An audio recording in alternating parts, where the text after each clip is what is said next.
Assalamu alaykum, tordagi barliq kitob anglag'uvchi do'stlar.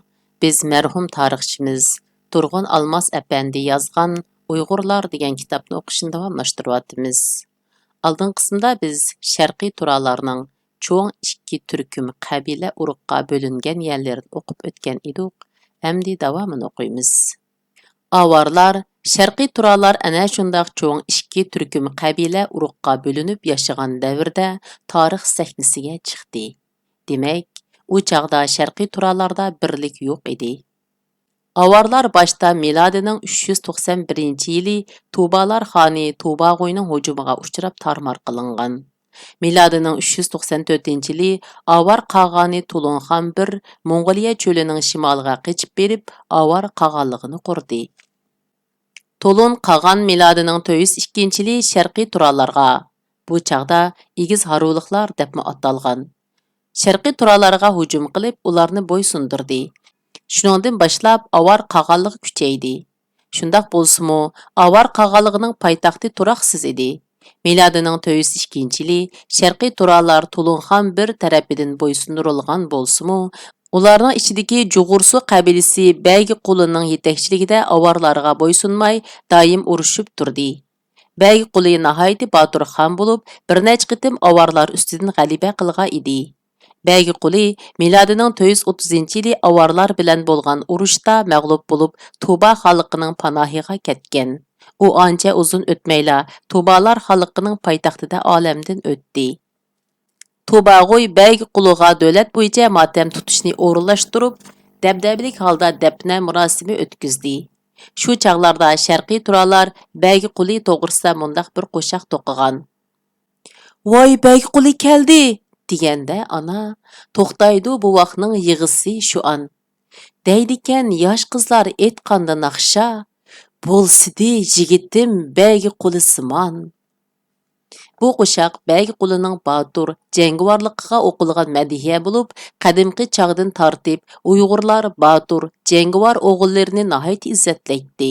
Shuningdek, Uyg'ur qizlari qadimgi chog'dan tortib botur, mardona, jangovar xislatga ega yigitlarni o'ziga jup jo'ra qilishni orzu qiladi.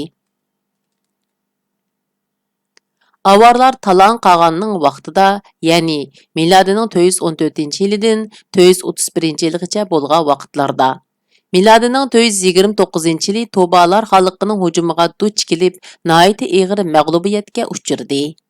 Yuqorida tilga ilingan Bəygi Quli dal shu chaqda, ya'ni miladining 430-yili Avarlarga qarshi isyon ko'targan edi.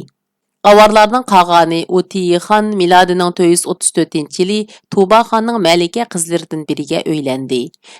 Dal shu yili Utiye xon singlisi Tuba xonni Tayvudiga yotliq qildi. Sharqiy Turalar miladining 430-yili Bəygi Qulining yetakchiligida Avarlarga qarshi isyon ko'tarib, ularga qattiq zarba bergan bo'lsa-mu, lekin Avar qag'ani Uti tarafidan tarmar qilindi. Shu chaqda isyonga bosh bo'lgan Bəygi Qulining qabilasi Jug'ursularning aholisining 80% degudek qirib tashlandi. Bəygi Quli ana shunda qonliq mag'lubiyatga uchirgan bo'lg'achqa Tubalar xalqiga qechib ketgan edi. Avarlar Sharqiy Turalarni Altaydagi turklarni bo'ysundurgandan keyin ularning odam kuchi, moddiy kuchi, qurol yaroqlaridan foydalanib, chunki turklar harbiy qurol yaroqlarni yasashga usta ekandiq, o'z qo'shinlarini to'liqladi va qurollantirdi. Avar qag'anligi Talan qag'anning vaqtida nihoyat kuchaydi. Shu chaqda Avar qag'anligining territoriyasining g'arbiy Ili vodisining tekas talosigacha, janubiy Qumul, Turpan, Qarashahar, Kucha, Aqsugacha tutashqa edi.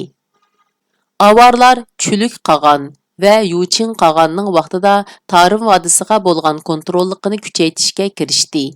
Avarlar miladining 460-yili Hunlar tarafidan qurilgan Qunqu Hun davlatining xoni Qunqu Arg'uni Turpanda o'ldirilgandan keyin Turpan xalqini qurib, uningga o'ziga bakmu itoatchan bo'lgan Kambay-Juni xon qilib tayinladi. Avarlar miladining 470-yillari Udun xalqiga bisib berib, uning poytaxtining Bosug'icha yetib keldi. Bu çağda Udunxani bir tarafdan qo'shin to'plab qarshilik ko'rsatgan bo'lsa, yana bir tarafdan Shimoliy Vey xalqiga elchi avatib, ulardan yordam so'radi. Shimoliy Vey sulolasining xoni Tubaxun yo'lning yiroqligi qatoriq sabablarni ko'rsatib yordam avatolmadi. Avarlar o'zi uchun foydali bo'lgan sharoitdan foydalanib, Tarim vodisidagi xeyli nurg'un joylarni besib oldi. Miladining 480 yiliga kelganda avarlar nihoyat qiyin bir davrga kirdi. Buningga oq g'ullarning Tarim vodisiga besib kirishi, sharqiy turalarning avarlarga qarshi isyon ko'tarib mustaqillik bayrog'ini egiz ko'tarishi sabab bo'ldi. Oq Hun imperiyasining imperatori Iftalusning vaqtida oq g'ullar Qaraqurum tog'laridan halqib o'tib Tarim vodisiga besib kirdi. Oq g'ullar avarlar bilan qarshilashib, sharqqa yurish qilib, avarlarning qo'lidan Kucha, Aqsu, Qashqar, Udullarni tortib oldi. Miladining 487-yili avarlar qag'oni Tulunxon Shimoliy Vey sulolasiga hujum qiladigan chaqda sharqiy turalarning qo'shin chiqarishini talab qildi.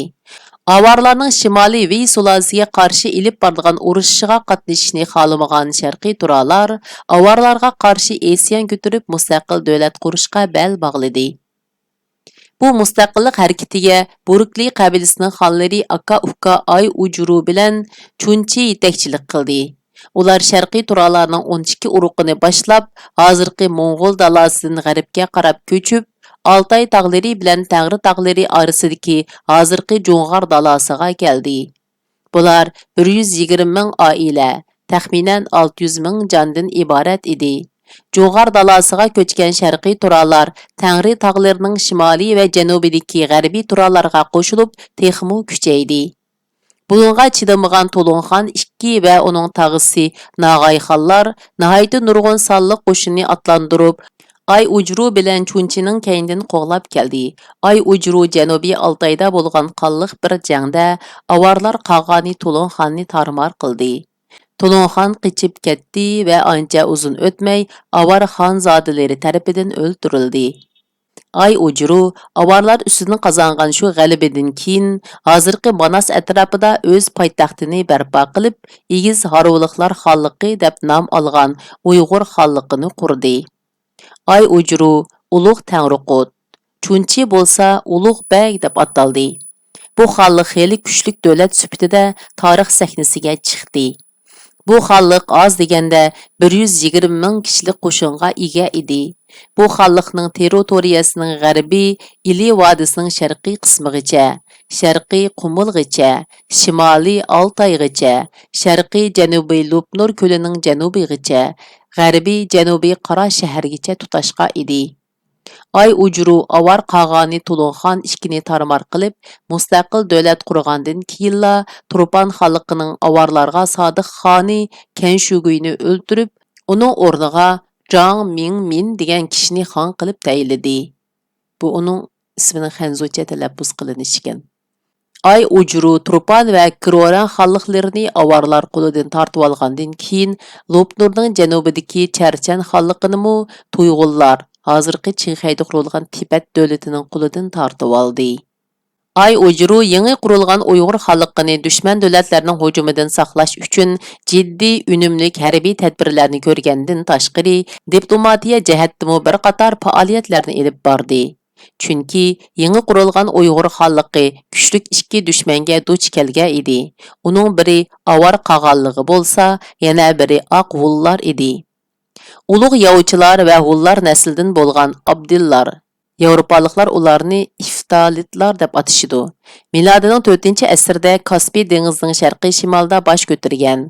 Ular sharqqa yurib, Kushanlarni tarmar qildi. Adillar 6-asrda yashagan Vizantiya, sharqiy Roma tarixchisi Firukofi Kisariskining asrida Aqullar degan nom bilan tilga ilingan. Mana shu Aqullar milodining 420-yili Aqsivar xonning yetakchiligida Aqun imperiyasini qurdi.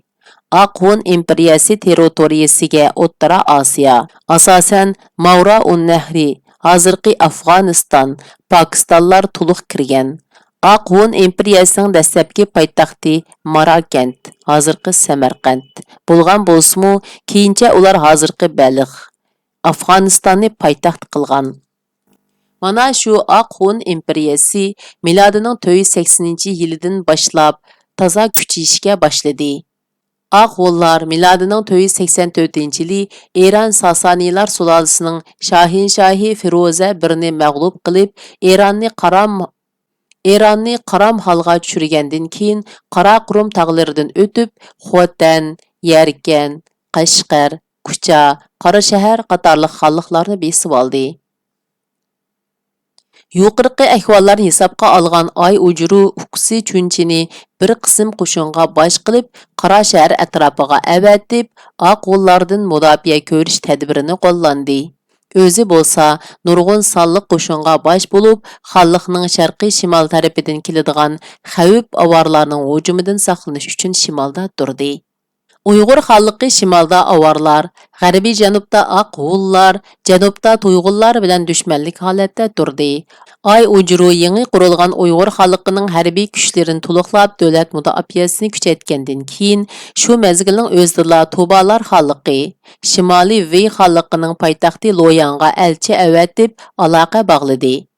Tubalar xoni Shavindi elchi orqali ahvolni bilgandan keyin darhol javob elchiligi yo'llab, Ay Ujru bilan Chunjiga Kimxapton va 100 top shoyi sovg'a qildi.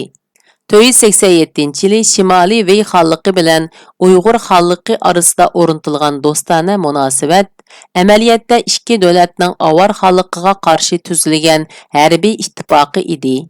488-yili Changjiang daryosidagi Janubiy Chi xalqining xoni Xiaozi Ay Ujruga elchi avatib do'stona munosabat o'rnatdi. Avarlar Ay Ujru xalq hukmini surgan mezgilda Uyg'ur qog'aligiga hujum qilolmadi. Chunki Uyg'ur xalqi harbiy kuch jihatda qudratli holga kelgan bo'lsa, diplomatiya jihatda xeyli o'ngishli shartga ega bo'lgan edi. Milodining 508-yili Ақ Hunlar Kucha tarafdan besib kelib, Qora shaharga hujum qildi. Chunchi Ақ Hunlar bilan bo'lgan urushda o'ldi. Ақ Hunlar Chunchining Batur va Ilikbek otliq ikki o'g'lini asir qilib aketdi. Bu voqea yuz berganda, Qora shahardagi Uyg'urlarning bir qismi Turponga ko'chdi. Bir qismi Tangri tog'laridan o'tib Jimsa atrofiga ko'chdi. Ақ Hunlar Qora shaharni besib olgandan keyin Uyg'ur baglari Ay Ujruni o'ltirib, Baryan deganni xon qilib ko'ttirdi. Ay Ujru xon bo'lgandan boshlab as-hushini yo'qotib, rahimsiz zolim xonga aylanib, elning nazaridan tushib ketgan edi. Milodining 509-yili Ақ Hunlar Uyg'ur xalqiga yana janub tarafdan hujum qildi. Ақ Hun qo'shinlari orasida Chunchining o'g'li Baturning borlig'ini anglagan Uyg'ur baglari Baryanni o'ltirib, Baturni qarshi oldi va uni xonlik taxtiga o'ltirg'izdi. Mana shu ahvoldan qaraganda Uyg'ur xalqi bilan Ақ Hun imperiyasi orasida dushmanlik tugab, do'stlik o'rnatilgan. Ақ Hunlar o'z imperatorlari Iftalanus, Turamanxon, Mehri Kura qatorliqlarning vaqtida Tarim vodisiga bo'lgan hukmronligini kengaytirishga uringan. Lekin Mehri Kuraning vaqtida Ақ Hunlar milodining 508-yili va 509-yili ikki qitim Uyg'ur xalqiga hujum qilgan bo'lsa-mu, Batur xonlik taxtga o'tirgandan keyin Ақ Hunlar bilan bo'lgan munosabatni yaxshilagan. Batur xonning vaqtida, ya'ni 510-yildan 516-yillargacha Uyg'ur xalqi bilan Shimoliy Vey xalqi orasida do'stona munosabat texmi kuchaydi. Batur xon milodining 510-yili Shimoliy Vey xalqiga elchi yo'llab, Xuanwudiga bir kesak oltin, bir kesak kumush, 2 dona oltin hassa, 7 to'yoq ot, 10 bosh to'yga qatorliq isil sovg'alarni avatgan. Xuanwudi Batur xonga minnatdorlik elchiligini yo'llab, 60 top shohi durdun so'g'at avatgan. Uyg'ur xalqi Ақ Hunlar bilan yaxshi xo'p bo'lib olgandan keyin avarlarga qarshi kuch to'plab, jiddiy urush harakatlarini ilib berish imkoniyatiga ega bo'ldi. Shuningdan boshlab, Uyg'ur xalqi bilan avarlar orasida nihoyat uzunga so'zilgan qonliq tortishma janglar boshlanib ketdi. Shunday qilib bu qitimni o'qishimiz musharrach bo'ldi. Davomini kelgan qitim o'qiymiz. Xayr xo'sh, Allohga omonat.